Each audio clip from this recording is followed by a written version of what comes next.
जय हिंद दोस्तों, मैं आपका अपना यस। अभी जो वीडियो लेके ये है इंडियन नेवी की भर्ती को लेके, और इस वीडियो में ना ऐसे काफी सारे ऐसे डाउट्स है आपको दोस्तों जो क्लियर करने वाला हूँ। एक डार्क साइड भी है, काफी दोस्तों को नहीं पता है और ना ही कोई भी किसी ने यूट्यूब पे आपको बताया होगा भाई ऐसा भी होता है, क्योंकि बहुत सारे दोस्त ऐसे हैं जब कि हम इंडियन नेवी को हम ज्वाइन कर लेंगे उसके बाद घर की तरफ मतलब दिल्ली है या और कहीं है, पोस्टिंग कितने दिन में आ जाएंगे, इसको लेके बहुत सारे दोस्त पूछ रहे हैं सर हम इंडियन नेवी में भर्ती होने के बाद कितने दिन के बाद हम घर के पास नौकरी मतलब जॉब्स में आ सकते हैं।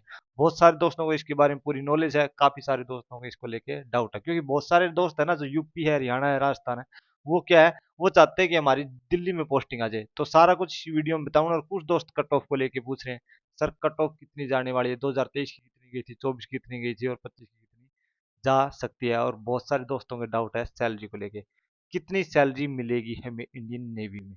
तो सारा कुछ इस वीडियो में क्लियर करने वाला हूँ। जो भी दोस्त पहली बार चैनल पे आए वो चैनल को सब्सक्राइब जरूर कर लेना और अपने बाकी दोस्तों को भी शेयर कर देना। और जो दोस्त आपको गांव में वाहवाजी कर रहे हैं ना, भाई हमें इतनी सैलरी मिल रही है, ये मिल रही है, कोई 50,000 बता रहा है, कोई 60 है, कोई 70 है, मतलब अपने मन मर्जी से बता देता है। तो एक्चुअल में कितनी सैलरी मिलती है कट पिट के, मैं सारा कुछ आपको इस वीडियो में बता दूंगा और आपको सैलरी का कैलकुलेशन करना बता दूंगा। आप अपने हिसाब से अपने आप सैलरी का पता कर सकते हैं, किसी की भी सैलरी का। तो सारा कुछ इस वीडियो में बताने वाला हूँ। तो ये वीडियो लंबी है, आप जरूर देख लेना, आपके बहुत फायदेमंद रहने वाली है। आप किसी भी डिपार्टमेंट में हो, बहुत फायदे वाली वीडियो है। तो दोस्तों हम शुरू करते हैं। सबसे पहले आपको बताते हैं पोस्टिंग को लेके बहुत सारे दोस्तों के डाउट है। मैं इसमें ना कोई किसी को डिमोटिवेट कर रहा ना कुछ और, जो रियलिटी है वो बता रहा हूँ। अब इंडियन नेवी के जो दोस्त फॉर्म अप्लाई कर रहे हैं ना, काफी सारे दोस्तों को ये डाउट है सर कितने दिन के बाद हम दिल्ली के आसपास पोस्टिंग आ जाएंगे। तो मैं बता देता हूँ, जो नेवी की कमांड्स है ना, मोस्टली ऑपरेशनल कमांड भी मैं इंक्लूड कर देता हूँ। जो दिल्ली की छोड़ के, दिल्ली में जो हेडक्वार्टर है उसको छोड़ के, जो मोस्टली जो नेवी की कमांड है वो आपको विशाखापट्टनम में है, मुंबई में है और चेन्नई में है, और एक अंडमान निकोबार में दोस्तों। यहीं पे ऑपरेशन है, यहीं पे ऑपरेट करती है मोस्टली जो कमांड्स है। तो जो मोस्टली एस्टेब्लिशमेंट रहेगा इंडियन नेवी का वहीं पे रहेगा, तो जो स्ट्रेंथ है वहीं पे डिप्लॉय रहेगी। अब काफी सारे दोस्त सोच रहे हैं इसमें ना क्या है, पोस्टिंग का ये रहता है आपको विशाखापट्टनम में, वहाँ पे अलग अलग यूनिट्स है नेवी की, तो इसमें एक दूसरे में पोस्टिंग होती रहती है 2 से 3 साल के बीच। अगर कोई विशाखापट्टनम से मुंबई जाना चाहता है तो उसको म्यूचुअल पोस्टिंग है, बाकी जो भी है मेडिकल बेस इसके ऊपर जाना पड़ेगा, वैसे कोई पोस्टिंग का प्रावधान नहीं है। अगर आप सोच रहे हो मैं दिल्ली आ जाऊँ पोस्टिंग, तो दिल्ली का कोई चांस नहीं है भाई, बहुत ही मतलब क्या, 1000 में से 1% ही मान के चलो, कोई चांस नहीं। कोई सोच रहा है मैं दिल्ली पोस्टिंग आ जाऊंगा इतने साल नौकरी के बाद, तो दिल्ली के कोई चांस नहीं है। आपको विशाखापट्टनम में नौकरी करनी पड़ेगी, आपको मुंबई में नौकरी करनी पड़ेगी, चेन्नई में करनी पड़ेगी। वो भी म्यूचुअल इधर उधर ट्रांसफर हो सकते हैं। नहीं तो आपको अगर मुंबई में भर्ती हो गए तो मुंबई में लंबे मतलब आपको सारी नौकरी करनी पड़ेगी। कोई दोस्त अंडमान निकोबार चला गया तो उसको मोस्टली जॉब अंडमान निकोबार ही करनी पड़ेंगे, अगर वहाँ से पोस्टिंग आउट होंगे तो वो कोई ना कोई मेडिकल बेस है, बाकी कोई भी रीजन हो सकते हैं उसकी वजह से आप पोस्टिंग आउट हो सकते हैं। तो जो भी दोस्त है खास करके नॉर्थ साइड की अप्लाई कर रहे हैं, तो वो एक बार देख लेना, सारी जो लाइफ टाइम आपको जॉब है वहीं पे ही करनी पड़ेगी दोस्तों। तो ये है आपके पोस्टिंग का प्रोसेस। हाँ बाकी डिपार्टमेंट है एमईएस में, बाकी मिलिट्री मेट या फायरमैन वगैरह ट्रांसफर हो जाते हैं, लेकिन बहुत मुश्किल रास्ता है वो दोस्तों, ठीक है। मैं ये रियलिटी बता रहा हूँ, काफ़ी दोस्त तो इसको लेके बहुत वो रहते हैं डाउट में। बाकी आर्मी में, एओसी में या एसी में, इनमें थोड़ी बहुत मतलब पोस्टिंग का लेवल ठीक है, इसमें क्यों साल इंडिया ओवर में यूनिट्स है तो वहाँ पे पोस्टिंग हो जाती है। लद्दाख वगैरह से तो 3 साल में हो जाती है, तो उसका अलग प्रोसेस है, लेकिन नेवी में आपको वहीं पे ही पोस्टिंग रहना पड़ेगा दोस्तों। तो ये है रियलिटी है। अब बार बार कोई पूछ रहा है दिल्ली आ जाऊंगा कि नहीं आ जाऊंगा, तो मैंने आपको बता दिया है। अब मैं दोस्तों आपको बताने वाला हूँ सैलरी को लेके। बहुत सारे दोस्त सैलरी को लेके पूछते हैं सर सैलरी कितनी मिलेगी, तो आप देख लो एक बार सैलरी में कौन से मतलब जो काम करते हैं फैक्टर, वो आपको मैं दिखा देता हूँ, पूरी डिटेल से आपको बताऊंगा। तो एक बार देखो। तो दोस्तों सैलरी में एक तो होता है बेसिक पे। बेसिक पे अलग अलग होती है, अलग अलग ट्रेड के हिसाब से अलग अलग होती है आपकी। बेसिक पे लेवल 1, लेवल 2, लेवल 3। और एक होता है फिर डियरनेस अलाउंस, जो 6 6 महीने में बढ़ता है, सरकार कितनी देती है, जो आज के टाइम है वो 55% पे पहुंच चुका है। अभी जुलाई वाला आना बाकी है, वो 2 3% जो भी आएगा वो अलग बात है। एचआरए है, एचआरए अलग अलग सिटी के हिसाब से मिलता है। XYZ सिटी के हिसाब से 10% मिलता है किस सिटी में, किसी में 20%, और दिल्ली है, मुंबई है, जो कोलकाता बड़ी सिटियों में 30% भी मिलता है। फिर उसके बाद है ट्रांसपोर्ट अलाउंस। ट्रांसपोर्ट अलाउंस मिलता है, ये आपकी बेसिक पे के हिसाब से और सिटी के हिसाब से अलग अलग मिलता है दोस्तों। बहुत सारे दोस्तों को डाउट है तो ये अलग अलग सीट के, और बेसिक पे तो 24,200 हो जाती है, उसके बाद आपका ट्रांसपोर्ट अलाउंस बढ़ जाता है, बाकी 24,200 से नीचे अलग मिलता है, फिर अलग अलग बेसिक के हिसाब से अलग अलग मिलता है। फिर ट्रांसपोर्ट अलाउंस पे आपको डीए मिलता है, डीए आपको पता ही 55% है, ये ट्रांसपोर्ट अलाउंस पे इतना मिलता है। फिर होता है जो इम्प्लॉय है, जो मतलब इनमें पेंशन, इसमें एनपीएस होता है, तो एनपीएस में क्या होता है, तो इसमें आपका बेसिक पर सैलरी है और डीए दोनों को मिला के उसका 14% सरकार जमा करती है। ये एनपीएस आपका जमा करती है सरकार की तरफ से। और उसके बाद आपके अदर अलाउंसेज, कोई भी अलाउंस मिलता है, किसी को नाइट अलाउंस मिल रहा है, किसी को आईएलटी अलाउंस मिल रहा है, किसी को बाकी किसी भी तरह के अलाउंस हो सकते हैं, इसमें ड्रेस अलाउंस है, ये वो, तो सारा कुछ मिला के आपकी टोटल सैलरी ये ग्रोस पे इतनी बन जाती है। ये आपकी ग्रोस पे होने वाली है। ठीक है, मैं आपको कैलकुलेशन करना भी बता दूंगा। तो ये होता है, और फिर उसके बाद कुछ कटिंग भी होती है। ठीक, तो कटिंग वाला भी मैं आपको दिखा देता हूँ दोस्तों।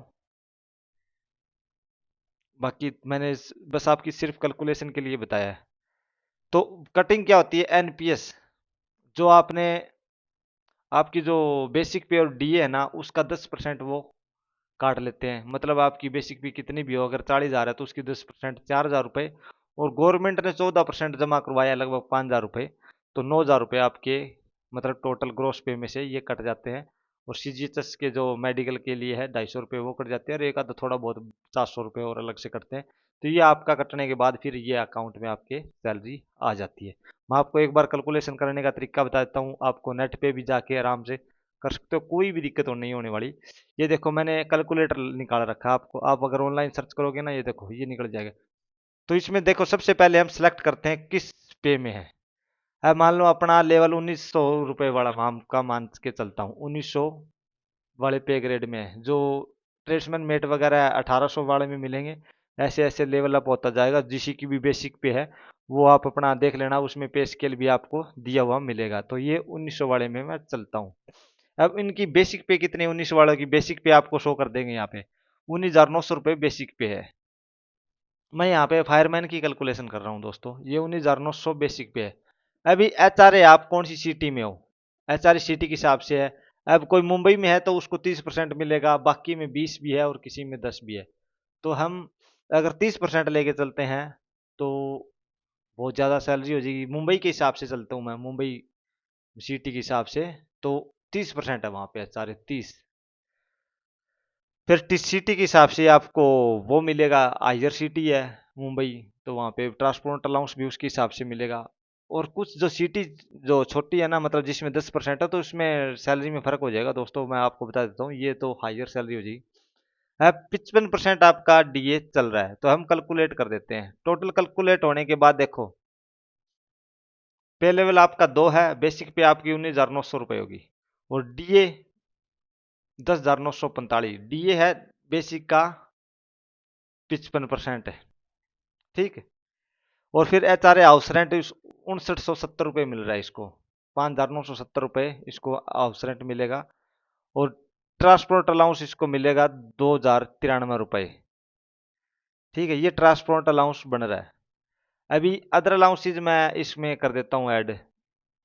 इसका ट्रांसपोर्ट अलाउंस टोटल बन गया, इसका डीए वाला भी और सारा दोनों मिला के इसका इतना 2,093 रुपये डीए भी लग गया इसके अंदर, ट्रांसपोर्ट अलाउंस के अंदर। ठीक है, बेसिक पे अगर ज़्यादा ऐड मैं कर देता हूँ इसके अंदर अलाउंस वन ला लो आप, इसमें रिस्क अलाउंस में ऐड कर देता हूँ, फायरमैन को मिलता है।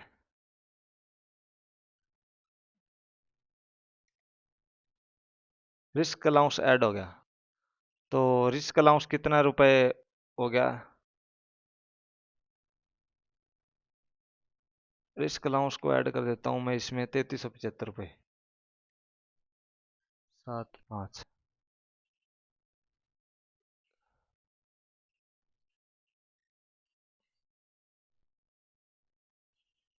नाम लिखना है यार, अलाउंस नेम अच्छो, RIS के रिस्क कर दिया मैंने। इसमें 3375 आज के टाइम। ठीक है, अदर अलाउंस नाइट अलाउंस और कर देता हूँ। नाइट वो लगभग 1500 से 2000 रुपये, लगभग 1700 रुपये मैं कर देता हूँ। ये टोटल अलाउंस होने के बाद आपकी ग्रोस सैलरी होगी है 43,983 रुपये, आपकी ग्रोस सैलरी होगी। ठीक है, इसमें एनपीएस भी आ गया है, और इसमें सरकार का एनपीएस कंट्रीब्यूशन है 3,085 रुपये, और सीजीएचएस 250 रुपये इन्होंने काट लिए। तो 40,648 रुपये नेट सैलरी आपकी बन रही है। ये 40,000 रुपये सैलरी बन रहा है, और इसमें ना ये 3,085 रुपये ये है, और जो गवर्नमेंट एनपीएस में कंट्रीब्यूशन करेगी वो अलग से है, तो 14% वो और ऐड हो जाएगा। ये चलो इसका तो अपने को इतना नहीं है, वो तो ऐड ही होना है, एनपीएस में जाना है, उसका नहीं है। तो 40,648 रुपये आपके अकाउंट में आ जाएगी। अब मैं इसको थोड़ा सा चेंज करके दिखा देता हूँ आपको। यही 19,900 सीटी आपका कर देता हूँ एचआरए, इसमें 10% वाली कर देता हूँ, और ये अदर सीटी आ गई। ठीक है, तभी मैं कैलकुलेट कर देता हूँ इसको। तो अभी अगर आप दूसरी सिटी में हो, जेड सिटी में, तो आपको ये टोटल सैलरी मिलेगी दोस्तों 39,305 रुपये सैलरी आएगी, जिसमें कट पिट के आपको 35,970 रुपये सैलरी आपके अकाउंट में आने वाली है। तो जिस भी दोस्त को मतलब पता करना है किसी भी लेवल का, अभी मान लो किसी का पे ग्रेड 2800 में है, कुछ चार्जमैन वाले 4200 में भी है, तो वो अलग अलग है। किसी का 2400 पे ग्रेड में है, आपकी बेसिक पे 25,500 है। तो उस हिसाब से आप कैलकुलेट कर लेना, उस हिसाब से आपका ये सैलरी बढ़ने वाली है। तो ये यहाँ पे आप आराम से सर्च कर सकते हो, यहाँ पे जाके आपको एक एक पॉइंट टू पॉइंट पता चल जाएगा। किसी भी मतलब आपको अलग अलग दे रखा है ना। अभी मैं एक सबसे मतलब हाईएस्ट सैलरी देखता हूँ इसमें, 44,900 रुपये का पे बैंड है स्टाफ नर्स का। 44,900 रुपये है स्टाफ नर्स वालों का। तो इसका स्टाफ नर्स का और इसका कितना है, चार्जमैन का 35,400, इन दोनों का देखता हूँ। 44,900 और 35,400 का, और लेवल 6 का है ये इनका, और इसका भी लेवल 6। लेवल 6 पे चलते हैं हम यहाँ पे, 5 6 लेवल 6 है। तो 35,400 वाला का देखते हैं। तो इसकी देख लो 66,275 रुपये सैलरी बनेगी, कट पिट के 60,338 रुपये इसकी आने वाली है सैलरी। और ये एक्स सिटी की है, अगर मैं वो जेड सिटी की है, अगर मैं एक्स सिटी की कर देता हूँ तो दोस्तों और ज़्यादा हो जाएगी। कैलकुलेट होने के बाद इनकी सैलरी 76,000 तक पहुँच जाएगी, कट पिट के 70,000 रुपये सैलरी इनकी आने वाली है। अगर पेज 6 में ही आप बात करो, 44,000 कुछ सैलरी थी, 44,900 रुपये वाले की अगर आप कैलकुलेट करते हो तो लगभग 93,000, 86,300 रुपये सैलरी बढ़ने वाली है एक्स सिटी के हिसाब से। अगर वाई सिटी के जेड सिटी के हिसाब से कैलकुलेट करोगे तो थोड़ी सी ये कम हो जाएगी, इतनी सैलरी आने वाली है। और अगर अदर ये थोड़ा सा इसमें मिस्टेक हो गया, ये अलाउंस है ना, ये हटाने पड़ेंगे, ये अलाउंस नहीं है दोस्तों। मैंने कैलकुलेशन में तो शायद वो दोनों में ऐड होगी, तो इसको अपने को हटाना पड़ेगा। अभी हम कैलकुलेट कर देते हैं दोबारा से। तो ये सैलरी इनकी आने वाली है। वो अलाउंसेज ऐड की ऐड रहेगी जो हमने फायरमैन के ऐड किए थे, तो वो तो कोई ना अपने आप कैलकुलेट कर लेना। ये अलाउंसेज ये रिमूव कर देते हैं, ये अलाउंसेज नहीं मिल रहे तो ये है आपको कैलकुलेट करने का तरीका। अभी हम चलते हैं दोस्तों कट ऑफ पे लेके। कट ऑफ को लेके आप उस दोस्तों को बता देता हूँ जो कट ऑफ गई थी पिछली बार। ये 24 का है, मैं पहले 23 का दिखा देता हूँ आपको। ये दोस्तों कट ऑफ 23 की है, 2023 वाली वो जो भर्ती हुई थी। इसमें देखो मैं आपको सबसे पहले चार्जमैन एमुनेशन वाले की दिखाऊं। इसकी कट ऑफ गई थी यूआर की 91 पे गई, एस सी 79 पे गई थी, एस टी की 91, और ईबीसी 91, 90 और 59। चार्जमैन फैक्ट्री वाले की गई थी यही 94 86, यूआर की 94 गई थी, एससी की 86 और एसटी की 94, बाकी 94, ये मतलब बहुत बड़े लेवल पे गई थी यार। ठीक, ये देखो इसकी सबसे कम गई थी, सीनियर ड्राफ्टमैन की आर्मानेंट वाले की आप बहुत कम, यूआर की 37 पे गई थी, एससी की 40, एसटी पे 30 और ओबीसी की 24 ही गई थी। ठीक, एससी के तो कैंडिडेट भी नहीं थे शायद, ऐसा कुछ था। सीनियर ड्राफ्टमैन इलेक्ट्रिकल वालों की देखो, ये यूआर 28, एससी 30, एसटी 27, ओबीसी 23। और senior draftsman mechanical, senior draftsman की सबसे कम जा रही है 47 ये देखो बहुत कम गई है। सीनियर ड्राफ्टमैन की है ये, इसमें मोस्टली 28 30 पे गई है। ड्राफ्टमैन की तो समझ लो जो बंदा 40 50 नंबर ले रहा है ना, वो सेफ स्कोर में बिल्कुल है। अभी मैं ट्रेड्समैन मेट की बात करूंगा दोस्तों। ट्रेड्समैन मेट की बहुत सारी वैकेंसी थी, ट्रेड्समैन मेट की देखो कितनी गई है।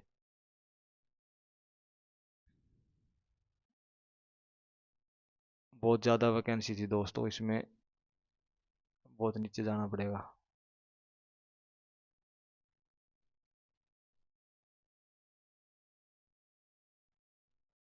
ट्रेड्समैन मेट की गई थी 73 पे, यूआर की गई थी, एससी की 64 पे गई थी, एसटी की 59, ओबीसी की 72, ई डुलर्स की 67, एक्स सर्विसमैन की 35 और फिजिकल हैंडीकैप 68 पे गई थी, फिजिकल हैंडीकैप 51 और फिजिकल हैंडीकैप ओवर 60 और फिजिकल हैंडीकैप अदर्स 36 पे गई थी।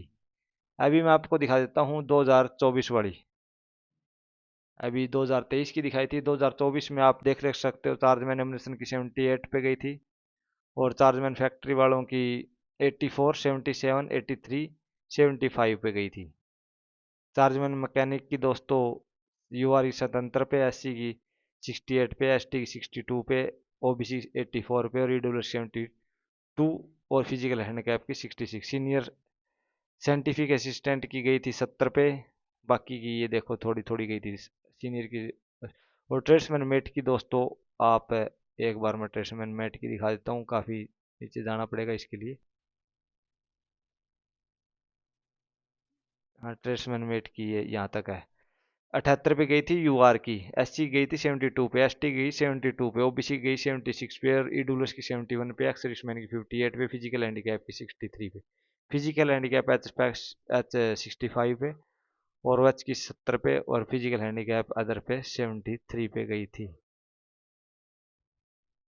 अगला पेस्ट कंट्रोल वर्कर की बात करूं तो मैं यूआर की 70 पे गई थी दोस्तों और एससी की 69 पे, फिजिकल हैंडीकैप की 47 पे गई थी।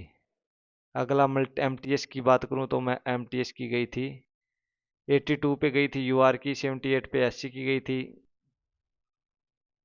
और एसटी की 73 पे गई थी, ओबीसी की 80 पे गई थी, EWS 79, ex-serviceman 62, physical handicap BH 75, physical handicap H 60। और जो फायरमैन की जाने वाली है वो भी 70 के आसपास ही, जो ट्रेसमैन मेट की रही है इतनी कट ऑफ रहेगी, थोड़ी बहुत कम ज़्यादा हो सकती है। तो ये कट ऑफ रही है, मेरे को लग रहा है मैंने पूरी डिटेल में आपको बातें बताई है। अब आप अपनी सैलरी भी देख सकते हो कैसे निकालनी है, सारा कुछ आपको पता चल जाएगा दोस्तों।